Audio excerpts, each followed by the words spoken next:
So that's why a lot of the innovation that I've tried to push for in governance is around things like establishing this oversight board. So that way you have people who are luminaries around expression from all over the world, but also in the U.S.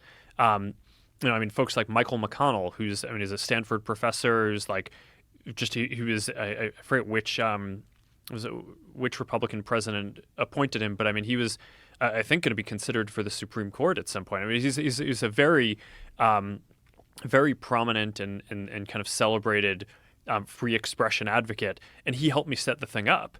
And I think like setting up forms of governance around that are independent of us, that basically get the final say on a bunch of these decisions, and that's a step in the right direction. I mean, in the Hunter Biden case that you talked about before, I don't want our company to decide what's misinformation and what's not. So when we work with third parties and basically let different organizations do that. Now, I mean, then you have the question of, are those organizations biased or not? And that's a very difficult question, but at least we're not the ones who are basically sitting here deciding. We're not the ministry of truth for the world that's deciding whether everything is true or not. So I'd say this is not a solved problem.